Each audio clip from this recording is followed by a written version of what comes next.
This fucking company, sometimes I swear I don't know what the fuck they're on. I'm Charles Renton with my review of AEW Dynamite and the worst episode of Dynamite in its short existence, bar none. There was some grade A bullshit on this show, some angles nobody outside the diehards give two flying fucks about, and a bunch of other stuff where I'm like, why in the world is this happening? And they're trying to build towards Revolution, a pay-per-view they expect people to pay $50 fucking for. Now, I'll pay for it because I have ordered every single one of their pay-per-views, and I want this company to succeed, but good fucking God, some episodes of Dynamite are really fucking good. Some pay-per-views, despite some of the shit I don't like, are really fucking good and worth the money. But pretty much since All Out, things have been trending downwards, and while there have been some good, peaks and some good moments where you're like, okay, they're getting it, then they'll do a show like this. And it's like late WCW and the worst parts. Not even like, we're all good, they're doing some stuff where, okay, that wasn't so good, but that was kind of good, but, oh, this stuff was, kind of shitty, but maybe there could be some good stuff. No, just pretty much 85 to 90% of this show was either bad to, what the fuck are they fucking doing? And I am fucking pissed off because I want AEW to get up to 2 million viewers. I want NXT to succeed. And Raw has been in the absolute goddamn shitter, and I shit all over that show all the goddamn time. SmackDown isn't even that great. NXT isn't that great. I want all wrestling companies to succeed, and AEW is shitting the fucking bed, and I'm fucking sick of it. And I got some other things to say about this talent roster. Anyway, Paige and Matt Hardy versus TH2. Oh boy, Evanson and Helico kicking off this show. They're fine athletes, and I don't give a flying fuck about them as a team. Matt is just, God, he got rocked early. I hope he's actually okay, because he looked like he got his bell rung. Paige dominates, and Evans kind of hits a splash that he tried to hit somebody, and he missed it by that much. And unfortunately, that's not the only time a splash was missed. So we get a double buckshot, and then Matt hits the twist of fate, 1, 2, 3. But Matt, despite the fact that he could clearly have access to the fucking footage that happened last week, where Paige switched the fucking contracts, Matt has not been aware of this. Or maybe he is aware of this, and he was drawing Paige into his spider web. Sorry, I can't call right now. I'm walking into spider webs. Leave a message, and I'll call you back. So Matt says, you're going to make a lot of money, and I get 30%. Paige says, well, you should have read that contract. Matt, well, I didn't read it. I sent it to the lawyers. And then the Jags mascot comes out. And, well, it's for a match. If I lose, you get all my earnings for the first quarter of 2021.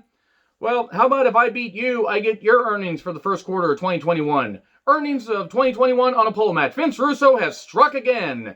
Oh, and the Jags mascot was Isaiah Cassidy. Oh, no. Wow. Matt Hardy did a ruse despite acting all shocked. And, I really don't care much about this feud, and I got nothing against Matt Hardy. He needs to hang it up soon. And Adam Hangman Page, I get that the end game is to make him be the challenger to Kenny Omega sometime later this year. Probably, I would say sometime around Full Gear, because they're going to give Omega a long run with the championship.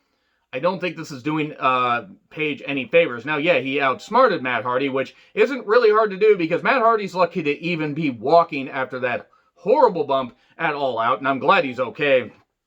I don't really care about this. Oh, and he says, hey, TH2, you want to earn some money? Beat up Paige. And then -1 brings all the Dark Order in because they are still, buddies with Paige, and we get a freaking mess. And look, I have nothing against any of the talents honestly involved, even though Matt Hardy needs to hang it up, and I don't really care about TH2. This whole presentation was not a good way to start the goddamn show. It just fucking wasn't. And speaking of bad presentations, here's the Inner Circle. Santana and Ortiz are talking about getting their first tag title shot, since coming into the company. Okay, let me just say right now about Chris Jericho. Chris Jericho deserves every bit of verbal evisceration he's been getting, and so does his stupid wife and his goddamn stupid mother-in-law. You can support whoever the fuck you want. You can be a conservative. You can be a liberal. You can be a Republican. You can be a Democrat. If you're going to support a fucking insurrection that happened one goddamn month ago or just about 5 weeks ago, no, you don't deserve any fucking rights. You don't deserve any fucking benefit of the doubt. You're a goddamn traitor to this fucking country. Jericho's a fucking traitor. His goddamn stupid wife's a fucking traitor. And his mother-in-law's a fucking traitor. So you can fuck off if you feel that way. Every single one of you can fuck off. I am sick to death of people defending, oh, he's on AEW, they're all inclusive, this kind of stuff. The Elite are just as fucking bad. You goddamn idiots. I can't fucking take this anymore. It's wrestling. I understand that, yes, you need to find some entertainment in wrestling. But no, I'm not fucking holding back anymore. I hope that Jericho, his wife, his mother-in-law get every bit of verbal evisceration that they fucking deserve. I really do. They deserve to be verbally assaulted and verbally abused. I'm not saying physically abused, because Jericho's already done that enough by making everybody have to endure whatever the fuck he calls wrestling for the last 2 fucking years. But his wife, his stupid fucking wife, his stupid fucking mother-in-law, they're both goddamn third letters of the alphabet. Gonna be careful here and censor myself, but they deserve every bit of ridicule they get. And if you participate in those insurrections or you support that shit, fuck you. You don't fucking deserve to be in this country or in civilized society. Every single one of you can fuck off! Now, let's get back to the review and hope that Jericho gets eviscerated verbally for being bad for wrestling.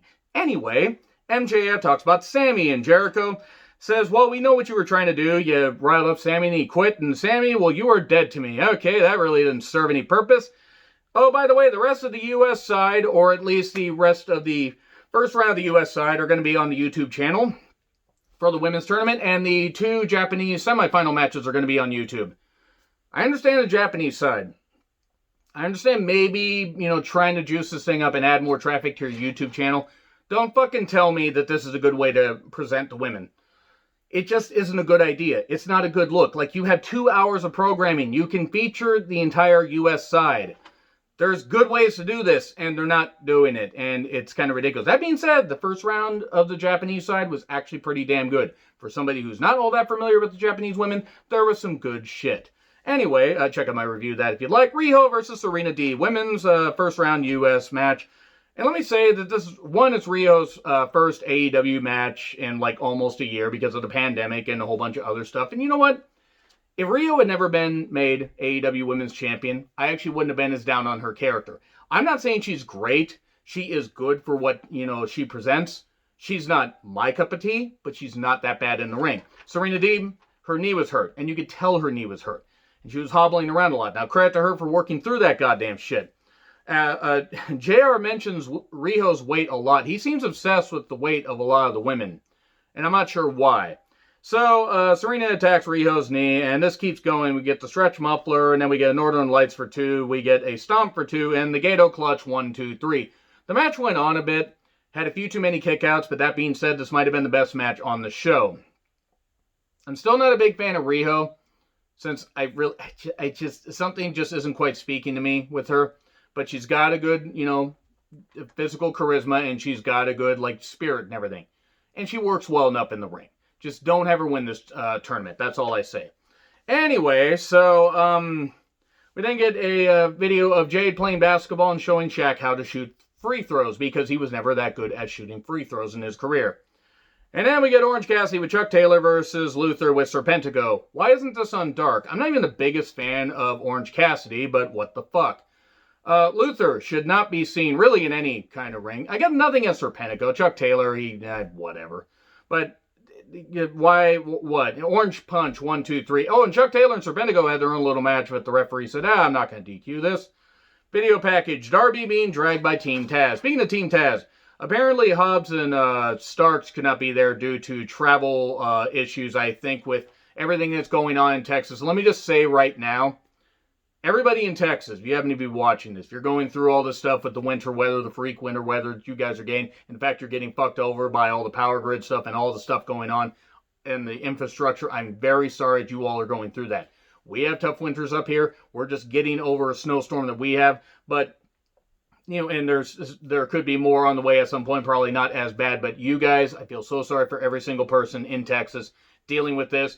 I got many friends in Texas I talk to on Twitter. Thank you guys, and you'll get through this. I'm just so sorry you have to deal with stupid motherfuckers that don't believe in climate change and a whole bunch of other shit and want to use old, outdated technology and apparently shit that doesn't work. Some cities are actually smart and some cities apparently aren't. I'm very sorry you're dealing with that. But anyway, Team Taz members Taz, Cage, and Hook, they call out Sting. Then Sting shows up and he attacks him, and then Hook tries to get involved. That was adorable. Cage powerbombed Sting. Holy crap, Sting took a bump and looked like, and I hope he was selling because he took forever to get up. I don't think that Sting really is going to be doing much outside of, doing that street fight. I think he's going to be off after that for a bit.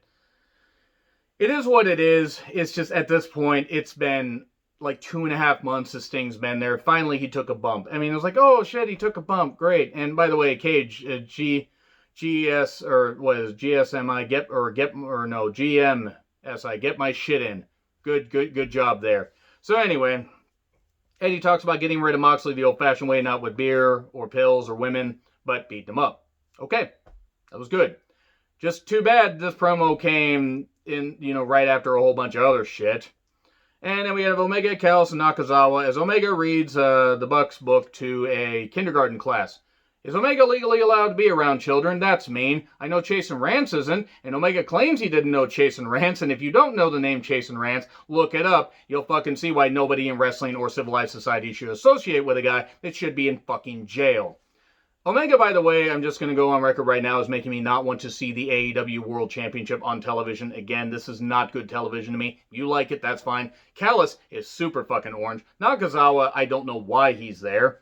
JR, by the way, did call Omega the WWE Champion. He did address this and apologize for it, but if I'm going to ridicule Cole, look, JR, come on. Live TV, I fucking know, but come on. I don't care if you're in your early 70s. What the fuck, man? Learn what company you're working for.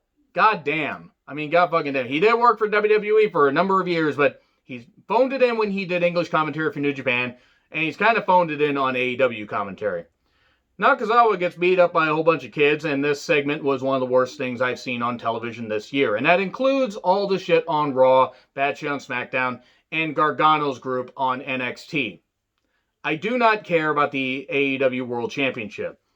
By the way, the Bucks' parents are in the front row. Are they crackpots like their stupid birther sons? They may be a good team in the ring, and I don't fucking care. You can have whatever beliefs you want, but they're fucking assholes.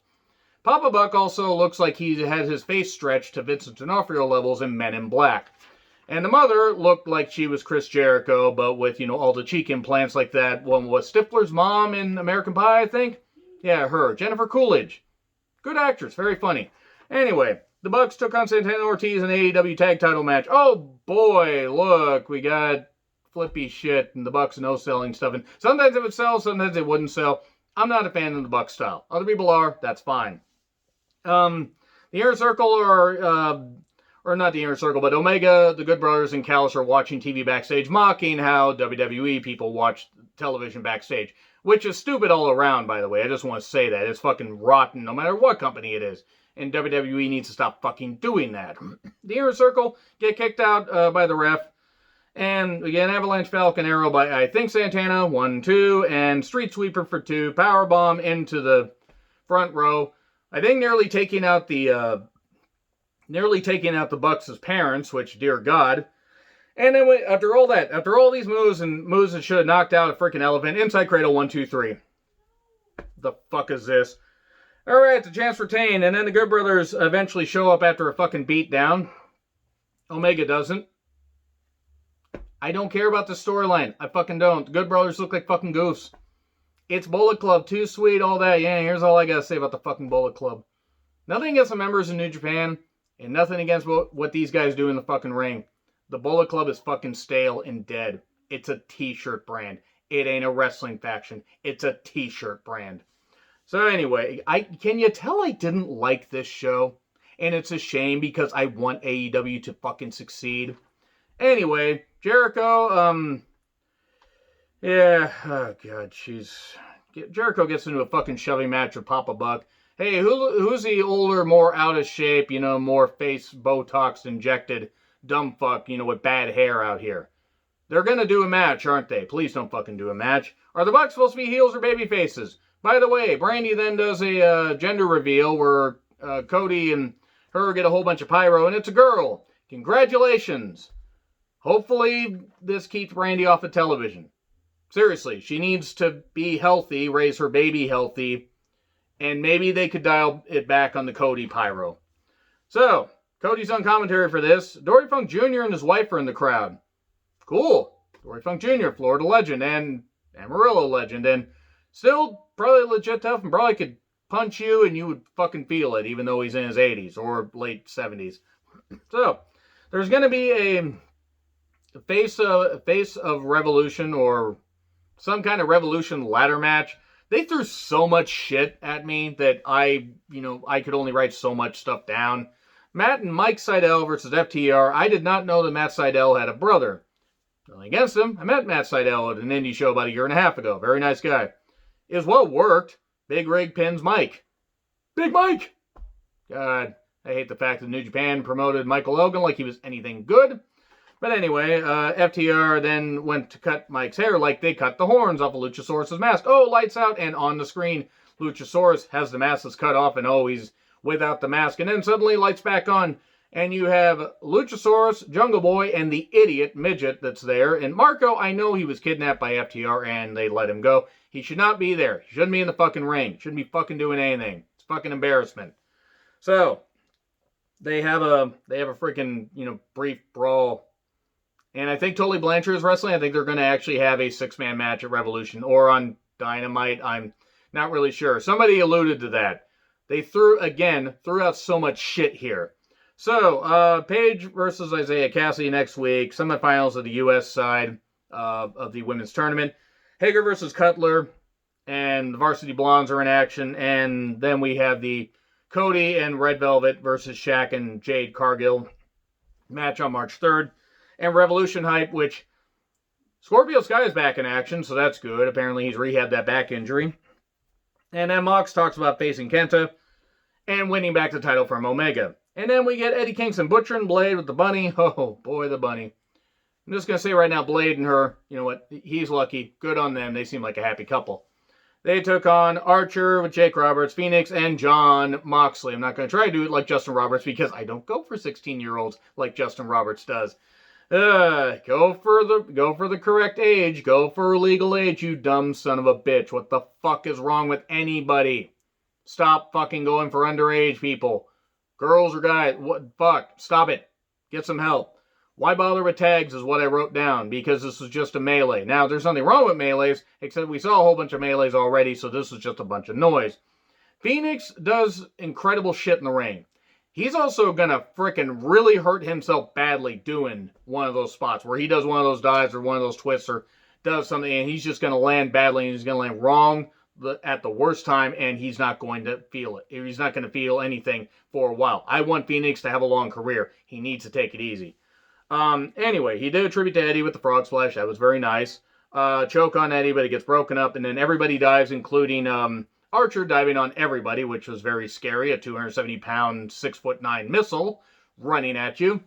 And then Paradigm Shift. I know it's Paradigm Shift, but whatever. Might as well have some jokes after I pretty much just freaking destroyed my voice there with the earlier rant. The Good Brothers attack Mox, and then Omega comes down to Moxley, if you will.